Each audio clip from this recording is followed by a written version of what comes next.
یہ بات ہم سب کے ذہن میں ضرور آتی ہوگی کہ ایسی کیا وجہ ہے یا وجوہات ہیں کہ ہر کچھ دن بعد ڈالر کی قیمت بڑھ جاتی ہے اور روپے کی قدر کم ہو جاتی ہے۔ ہم میں سے بہت سے لوگوں کو لگتا ہے کہ یہ عمل امریکی سازشوں کا نتیجہ ہے، مگر ایسا بالکل نہیں۔ اس کی وجوہات کچھ اور ہیں۔ یہ جو کرنسی فلکچویٹ کرتی ہے، اس کے پیچھے پورا ایک میکینزم ہے۔ آئیے اسے سمجھنے کی کوشش کرتے ہیں۔ یہ جو کرنسی کی قیمت میں اتار چڑھاؤ آتا ہے، اس کا دار و مدار کرنسی کے ایکسچینج ریٹ پر منحصر ہے کہ فورن ایکسچینج مارکیٹ میں آپ کی کرنسی کی کیا ویلیو ہے، یہ اس سے پتہ چلتا ہے، اور اس کی ڈیمانڈ اینڈ سپلائی کیا ہے، یہ بہرحال ان تمام چیزوں کو ڈیسائیڈ کرتے ہیں۔ ملک کی امپورٹ ایکسپورٹ کا کیا حساب ہے، ملک میں مہنگائی اور بے روزگاری کی کیا شرح ہے، ملک میں کیا اور کس چیز کی مینوفیکچرنگ ہوتی ہے، ملک کا جی ڈی پی کتنا ہے، ملک میں فورن انویسٹمنٹ کتنی آتی ہے، وغیرہ وغیرہ۔ ملک کی کرنسی کے اتار چڑھاؤ میں ان عوامل کا بہت ہی اہم کردار ہے۔ ایکسچینج ریٹ کی دو مختلف اقسام ہیں جو مختلف ممالک میں رائج ہے۔ Number 1 fix exchange rate, number 2 floating exchange rate. اس نظام میں کرنسی کی ویلیو میں نہ ہی اتار آتا ہے نہ ہی چڑھاؤ۔ اس میں کرنسی کی ویلیو کانسٹنٹ رہتی ہے۔ اس میں ایسا نہیں ہوتا کہ ڈالر کے عوض کرنسی کی ویلیو میں 10 روپے کا اضافہ ہوا ہے یا کمی ہوئی ہے۔ اس میں کرنسی کی ویلیو فکس رہتی ہے۔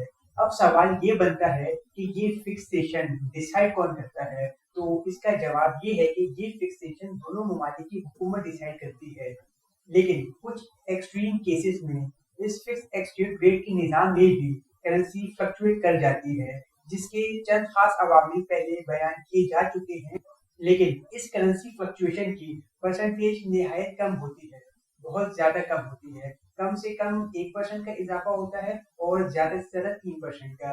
امریکہ اور سعودی عرب کے درمیان فکس ایکسچینج ریٹ کا سسٹم قائم ہے، اسی لیے امریکہ اور سعودی عرب کے درمیان کرنسی فلکچویٹ نہیں کرتی۔ سن 1975 میں ایک یو ایس ڈالر 3.52 سعودی ریال کے برابر تھا، اور آج تقریباً 47 سال گزرنے کے بعد ایک یو ایس ڈالر 3.76 سعودی ریال کا ہی ہے۔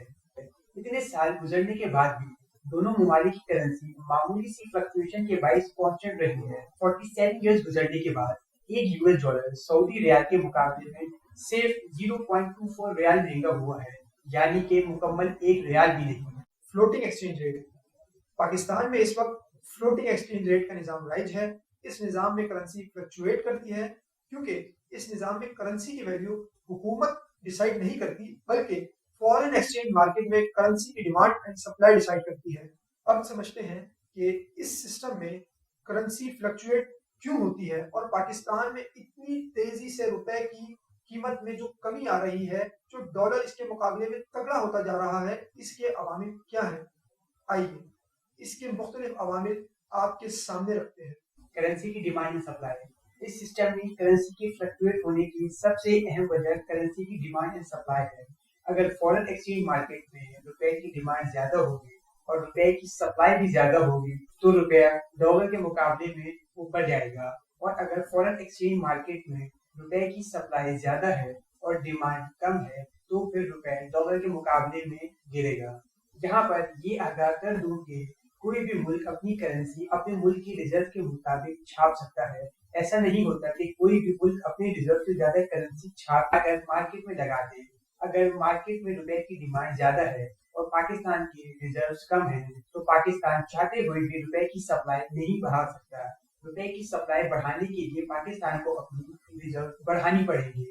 اس کو تھوڑا اور سمجھتے ہیں کہ اگر پاکستان میں ٹورزم عروج پر پہنچ جاتی ہے اور پوری دنیا سے سیاح پاکستان سیر و تفریح کرنے کے لیے تشریف لاتے ہیں تو وہ تمام سیاح فورن ایکسچینج مارکیٹ میں اپنی کرنسی سیل کریں گے، جس سے ان کے ملک کی اپنی کرنسی کی ڈیمانڈ کم ہوگی، یعنی ان کے ملک کی اپنی کرنسی ڈیپریشیٹ کرے گی، اور پاکستان آنے کے لیے فورن ایکسچینج مارکیٹ سے روپے خریدیں گے، کیونکہ پاکستان میں ان سیاح کو پاکستانی روپے کی ضرورت پڑے گی۔ اس عمل سے مارکیٹ میں روپے کی ڈیمانڈ میں اضافہ ہوگا۔ ویسے یہ کام لوگوں کے بہاف پر بینک کرتے ہیں، اس لیے لوگوں کو اس پروسیس کے بارے میں اتنا معلوم نہیں ہوتا، اور اگر پاکستان اس ڈیمانڈ سے زیادہ روپے مارکیٹ میں سپلائی کر سکا، یعنی اگر پاکستان کے ریزرو زیادہ ہوئے تو پھر پاکستانی روپے بھی اوپر جائے گا، یعنی روپے کی قدر و قیمت میں اضافہ ہوگا، ڈالر کے مقابلے میں روپے ترقی کرے گا۔ امید ہے کہ اب آپ کو یہ ڈیمانڈ اینڈ سپلائی کا کانسیپٹ تو سمجھ آ گیا ہوگا۔ اب سمجھتے ہیں کہ وہ ایسے کون سے فیکٹر ہیں کہ جن کی وجہ سے ڈیمانڈ اینڈ سپلائی متاثر ہوتی ہے۔ امپورٹ اینڈ ایکسپورٹ، اس کا تعلق ملک میں ہونے والی مینوفیکچرنگ سے ہے۔ اگر آپ کے ملک میں مینوفیکچرنگ زیادہ ہوتی ہے تو آپ کے ملک کی ایکسپورٹ زیادہ اور امپورٹ کم ہوگی، اور اگر آپ کے ملک میں مینوفیکچرنگ کم ہوتی ہے یا تو نہ ہونے کے برابر ہے تو آپ کے ملک کی ایکسپورٹ کم اور امپورٹ یقیناً زیادہ ہوگی۔ اگر آپ کے ملک میں مینوفیکچرنگ زیادہ ہوتی ہے اور وہ مینوفیکچرڈ اشیاء سستی ہے تو دوسرے ممالک اور بزنس مین آپ کی وہ پروڈکٹ خریدنا چاہیں گے، جس سے آپ کی ایکسپورٹ میں یقیناً اضافہ ہوگا۔ اب دوسرا ملک اور بزنس مین آپ سے وہ چیز خریدنے کے لیے اپنی کرنسی مارکیٹ میں سیل کرے گا اور آپ کے ملک کی کرنسی خریدے گا، جس سے آپ کی کرنسی کی ویلیو میں اضافہ ہوگا، کیونکہ ڈیمانڈ بڑھے گی اور اس ملک کی کرنسی کی قیمت میں کمی آئے گی۔ اور اگر آپ کے ملک میں مینوفیکچرنگ ہو رہی ہے جسے آپ ایکسپورٹ کرنے کے قابل ہیں تو ظاہر سی بات ہے کہ آپ وہ پروڈکٹ اپنے ملک کے استعمال کے لیے بھی رکھیں گے، جس سے آپ کی امپورٹ کم ہوگی۔ اسی کے برعکس اگر آپ کے ملک میں مینوفیکچرنگ کم ہوتی ہے یا نہ ہونے کے برابر ہوتی ہے تو آپ پروڈکٹ دوسرے ممالک سے امپورٹ کریں گے، کہ جس کے لیے آپ کو مارکیٹ میں اپنی کرنسی بیچنا پڑے گی اور دوسرے ملک کی کرنسی خریدنا پڑے گی، کہ جس سے آپ کی کرنسی ڈی ویلیو ہوگی اور دوسرے ملک کی کرنسی اوپر جائے گی، کیونکہ آپ نے اپنے ملک کی کرنسی کی ڈیمانڈ خود کم کر کے دوسرے ملک کی کرنسی کی ڈیمانڈ میں اضافہ کیا۔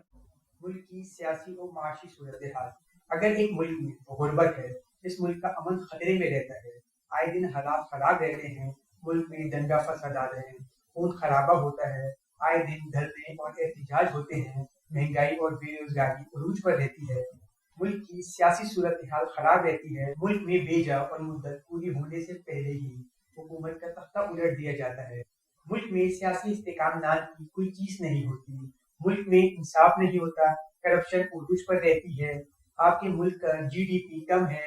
ان شارٹ، اگر ملک کی سیاسی اور معاشی صورتحال خراب ہوتی ہے تو آپ کے ملک میں فورن انویسٹمنٹ نہیں آتی، کوئی ملک آپ کے ملک میں بزنس کرنے کے لیے نہیں آتا، کوئی بیرونی کمپنی آپ کے ملک میں انڈسٹری نہیں لگاتی، کہ جس کے باعث آپ کے ملک میں باہر سے پیسہ نہیں آتا، پیسہ نہیں آتا تو کرنسی کنورزیشن نہیں ہوتی، جس سے آپ کی کرنسی کی ڈیمانڈ نہیں بڑھتی اور آپ کی کرنسی اوپر نہیں جاتی، کوئی ملک آپ کے ملک میں بزنس شروع نہیں کرتا، جس کے باعث ملک میں اس سے ٹیکس کلیکشن نہیں ہوتی، کوئی بیرونی کمپنی آپ کے ملک میں صنعت نہیں لگاتی، جس کے باعث آپ کے ملک کی عوام کو روزگار نہیں مل پاتا اور ملک میں بے روزگاری بڑھتی ہے، اور اگر مکمل صورتحال اس سے مختلف ہو تو نتائج بھی مختلف ہی ہوں گے۔ بیرونی قرضہ بھی روپے کی قدر کم کرنے میں ایک اہم کردار ادا کرتا ہے، وہ اس طرح سے کہ اگر پاکستان آئی ایم ایف سے قرضہ لیتا ہے اور چند ماہ بعد اس قرضے کی قسط واپس ادا کرنے کا وقت آتا ہے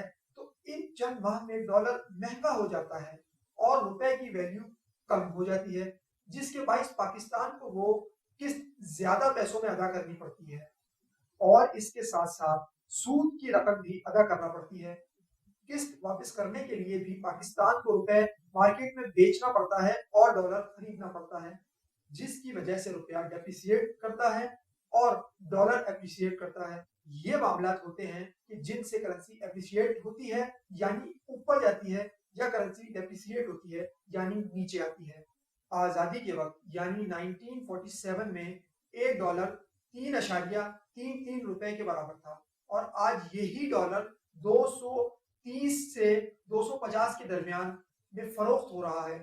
اس روپے کی ڈیپریسیشن اور ڈالر کی اپریسیشن نے پاکستانی معیشت کو کمزور کر کے رکھ دیا ہے۔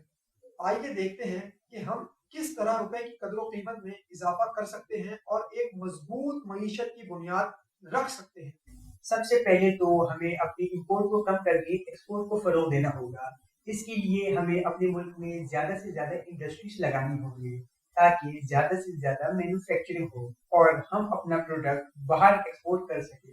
اس سے ایک فائدہ یہ بھی ہوگا کہ